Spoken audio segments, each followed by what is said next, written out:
Ырчы Дайыр Исмадияровдун концертине 50 адам келгени талкууга түштү.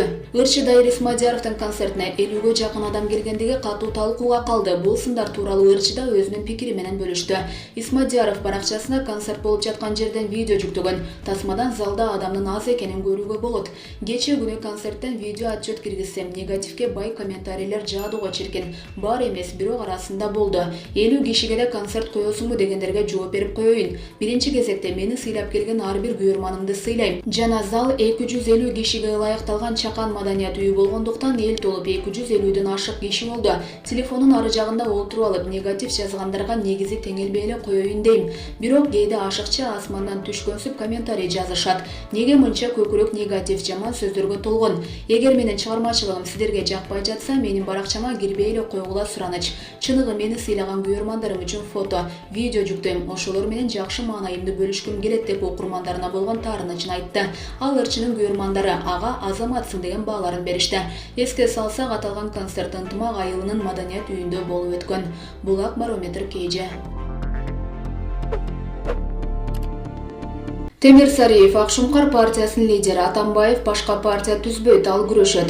Темир Аргенбаев жаздын келиши менен саясат кызыда. Алдыда митинг пикеттер боло тургандыгы күтүлүп жатат. Жаздан кандай чыгабыз? Чоң революциялар болуп кетпейби? Жаз күз мезгилдери негизинен көп учурларда саясий чыңалууларга алып келет. Бирок бул жолу кандайдыр бир төңкөрүш болуп келет. Күчтүү чоң топ чыгат деген божомолдор жок. Ага себеп да жок. Топтор уюшулуп 2005-2010 жылдардагыдай бийликти күч менен алмаштыруу аракеттерин көрөт деген нерсе болбойт. Албетте наразылыктар бар, ал мыйзам ченемдүү көрүнүш. Анткени биз ачык мамлекетте жашап жатабыз. Биздин жарандар саясий активдүү, бир нерсе жакпай калса бийликтин бетин айтат. Ал наразылыктардын бир тарабы мыйзамдуулукту талап кылган топтор. Абакта жаткандар, анын ичинде Текебаев, Жапаровдун жактоочулары наразылык акцияларга чыгышат. Алардын сот иштеринде акыйкат чечим чыгаргыла деп бийликке, сот органдарына талап коюшат. 23 апрелде ата мекенчилер чоң митинг өткөрүүгө камынып жатышат. Муну бир топ белдүү саясатчылар да колдошууда. Сиздин позицияңыз кандай? Ата мекен партиясынын билдирүүсүн мен ушундай кабыл алдым. Алар 23 апрелде жер-жерлерден тарапташтары чогулуп, акыйкат сот чечими менен лидерибизди актап бергиле деп чыкканы жатышат. Эгер мүмкүнчүлүк болуп, сот карап чыкса, алардын мөөнөттөрү кыскарыш керек.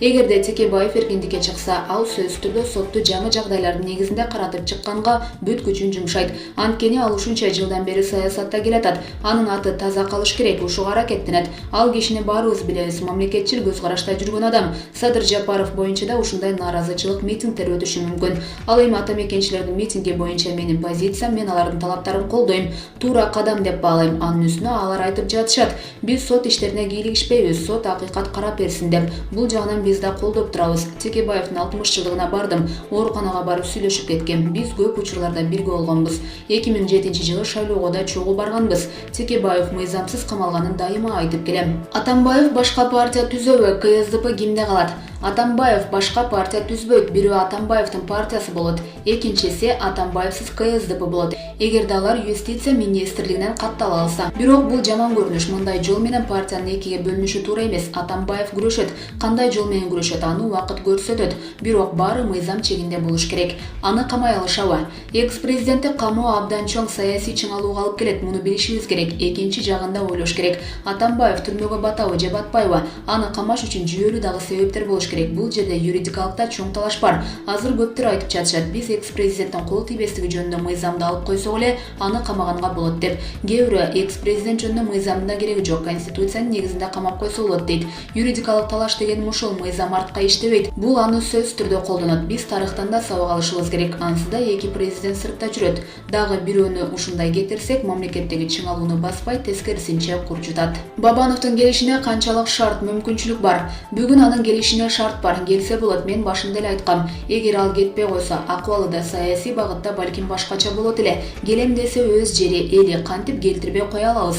Келиш керек, келип мыйзам алдында жооп берип, өзүнүн актыгын далилдеп коюп ишин кыла берсин. Ал өзү деле саясаттан кеттим деп айтпады беле. Ишкер катары ишин улансын. Бир топ ири долбоорлору турат. Азия Молл жана башка ири соода тармактары, банктары, унаа базары, дагы башка айыл чарба багытындагы ишкерчилик мекеме ишканалары турат. Инвестиция тартып келем деп жатат. Эч кимде сырт сыртка чыгарбай кайра тартып чакырып келип шарт түзүп беришimiz керек. Өкмөттү жетектеп иштеп калдыңыз. Азыр вице-премьер Разаковдун дарегине тажик тыңчысы деген орой сындар айтылып жатат. Мамлекеттик жетекчиликте, өкмөттө ушуга кантип жол бериши мүмкүн? Мамлекеттик кызматка келе турган адамды атайын органдар абдан катуу текшерет. Ал тууралуу болгон маалыматтардын баарын иликтеп чыгат. Разаков мурун күч органдарында иштеди, андан кийин губернатор болду, кийин коопсуздук кеңешинде иштеди. Эми вице-премьер болуп иштеп жатат. Ушундай кызматтык баскычтарды басып өткөн адам кантип ушундай жаман ишке барсын? Дүңүнөн эле айыптай берген, күнөө койгон болбойт да. Мындай орунсуз айыптоо бир гана Разаковго эмес, бүт бийликке сокку болуп жатат. Эгерде мындай маалымат болсо дагы депутатыбы, башкасыбы, аны жабык эшик артында карап тыңчы же чыккынчы экени аныкталгандан кийин гана айтып чыгышы керек. А эгер эртең ал таза чыгып калса, эмне болот? Кокус тыңчы экени аныкталып калса кандай чара болуш керек? Тыңчы, чыккынчы экени аныкталса, ал адам мыйзам алдында күнөөсүн тартат. Анын талапкерлигин сунуштаган фракция бекиткен парламент жоопкерчиликти мойнуна алат. Булак Азия News гезити. Сүйүү улут тандабайт. Ысык көлдүн жээгиндеги интернационал үй-бүлөнүн жашоосу. Жубайлар рубрикасынын кезектеги каармандары Каракол шаарынын Пристан Пржевальский айылынын тургундары Александр Качанов жана Айгүл Жумалы кызы. Жубайлар учурда 2 баланын ата-энеси. Аймактык кабарчы алар менен таанышты. Айгүлдүн айтымында ал буга чейин болочок жолдошу башка улуттун өкүлү болот деп таптакыр ойлогон эмес. Бирок Александр тарабынан болгон сүйүү жана сый мамиле анын жүрөгүн багындырган. Башында Александр экөөбүздүн жылдызыбыз келишпей, мен анын кандай адам экенин байкабай жүрүптүрмүн. Бизди жалпы досторубуз тааныштырган. Кийин ал телефон чалып жолугушууга келип жүргөн. Аны менен өзүнчө сүйлөшкөндө гана камкор, токтоо, сөзүнө турган адам экенин билдим, дейт Айгүл жолдошу тууралуу.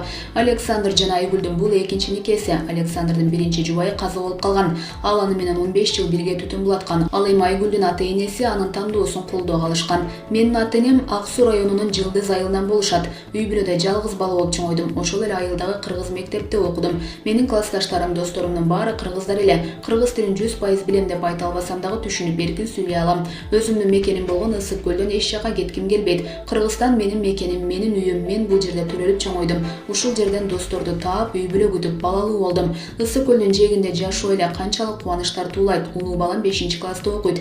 Кичүү балама 2 ай гана болду, дейт 45 жаштагы Александр. Ал кичүү уулуна Эрхан деген ысым ыйгарган. Улуу баласы анын жардамчысы. Ал эми Айгүл чыгармачыл адам. Каракол шаарындагы музыкалык мектепте мугалим болуп иштейт. Александр болсо ÖKM'нин Ак Суу районундагы өрткө каршы кызматында эмгектенет. Жубайлардын пикиринде эң негизгиси үй-бүлө курууда аялы же күйөөсү кайсы улуттан экени маанилүү эмес.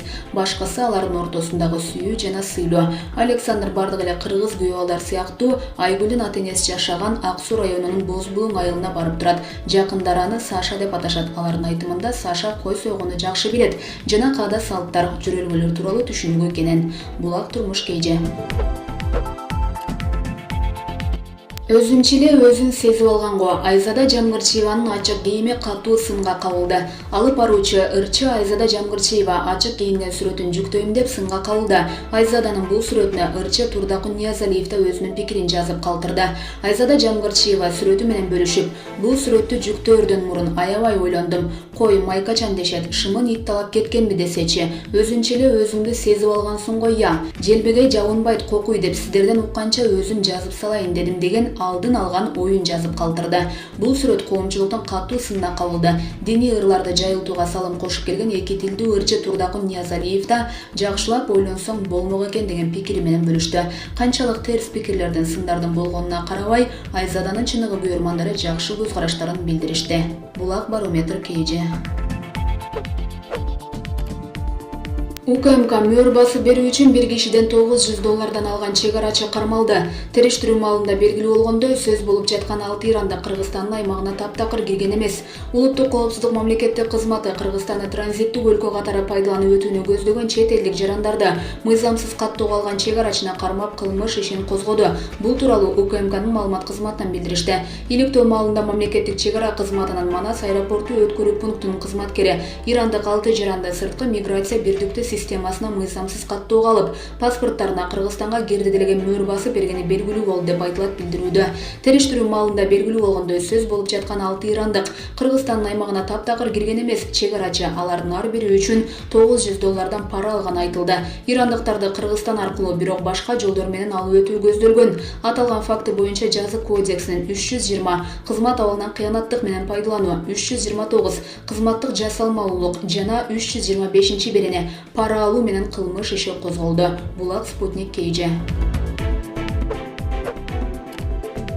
Чыныгы атын айткандан уялып, өзүнүн Салтанат деген мугалим жана фамилиясы менен сыймыктанган Бакиев. Чүй облусуна караштуу Кемин районунун 33 жаштагы тургуну Санта Мажитова студент кезинде өз атын айткандан уялып Салтанат деп койчу. Анын ысымына окуткан окуучулар дагы кызыгып сурай беришет. Студент кезимде атымдан уялып Салтанат деп койчумун. Учурда окуучуларым дагы эмне үчүн атыңыз Санта деп көп сурашат. Мен да кезинде апама ушул суроону көп берер элем. Санта дебей эле башка ат койсоңор болмок деп айтып жүрдүм. Апам Насирдин Байтимировдун Санта деген чыгармасы бар. Жана Санта деген ыйык дегенди билдирет деп ошонун негизинде койгонбуз дейт.